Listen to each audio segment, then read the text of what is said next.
সে ভীত না, সে একাই বলে যাচ্ছে, সে কিন্তু ভয় পায় না, সে কিন্তু ভয় পায় না। আমরা হাজার হাজার নেতা কর্মী যদি তার অবস্থানে তার মতো করে কথা বলতে পারি, তারা কি ভাগবো আমাদের বাইরে মারাতে পারবে, আমাদের খেয়ে ফেলতে পারবে? পারবে না। জাতীয় পার্টি নেতাদের মিডিয়াতে, সামাজিক অনুষ্ঠানে, বিভিন্ন জায়গায় জাতীয় পার্টির পক্ষে কথা বলতে হবে, স্ট্যান্ড নিতে হবে। আপনার যদি অবস্থান না থাকে, কেউ আপনাদের মূল্যায়ন করবে না। কাজে আমাদের অবস্থান ধরে রাখতে হবে, অবস্থান তৈরি করতে হবে। আর নিজেদের মধ্যে অনেক ভুল বোঝাবুঝি থাকতে পারে, বৃহৎ ছাত্র দলের স্বার্থে এই ক্রান্তি লগ্নে আমাদের সবাইকে ঐক্যবদ্ধ থাকতে হবে। এটা হলো আমাদের সবচেয়ে বড় একটা লড়াই। এই লড়াইয়ে আমাদের জিততে হবে আগামী দিনে।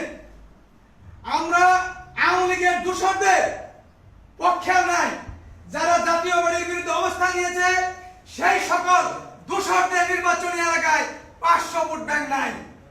আপনার আমার শ্রম গ্রামে পরিবারের অর্থ বিনিয়োগ করে আমরা জাতীয় পার্টিকে শক্তিশালী করি, আর ওই সকল মোটামুটার দালালেরা জাতীয় পার্টি বিক্রি করে বারবার বিমন্ত্রী হয়ে জাতীয় পার্টির ক্ষতি করেছে।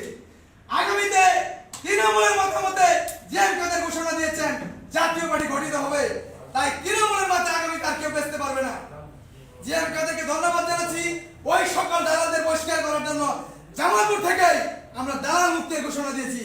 মোস্তফা মাহমুদ যখন ওই দালালদের কাটারে গিয়েছিল, আমরা সোশ্যাল মিডিয়ায় রাজপথে ওই মির্জাফর ওই দালালের বিরুদ্ধে জোরালো ভূমিকা রেখেছি, ঠিক কিনা বলো ভাই? সেন্ট্রাল থেকে শুরু করে সবাই প্রশংসা জানিয়েছে। আমরা জামালপুরে কোন দালালের আস্থানা অতীত করতে দেয় নাই, আগামী দিনেও করতে দেব না ইনশাআল্লাহ। আপনারা সবাই ঐক্যবদ্ধ থাকবেন। জাকির ভাইয়ের মতো একজন পরীক্ষিত সৈনিক আপনাদের সাথে আছে।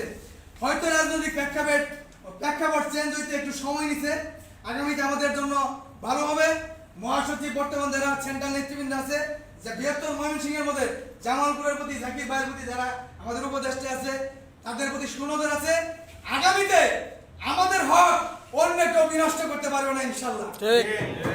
জাকির ভাইকে আগামীতে জামালপুর জেলায় আরো শক্তিশালী করতে হলে আমাদের সবাইকে আরো শক্তি অর্জন করতে হবে। প্রত্যেকটা গ্রামে গঞ্জে সবাইকে ঘুরে দাঁড়াতে হবে।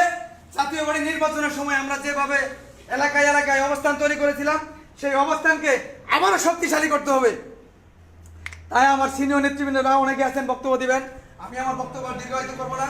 আমি আপনাদের সকলের সুস্বাস্থ্য কামনা করি এবং যে কোনো আন্দোলন সংগ্রামে জামালপুর জেলা জাতীয় যুব সংহতি আপনাদের সাথে নিজের জীবন উৎসর্গ করে রাজপথে থাকবে।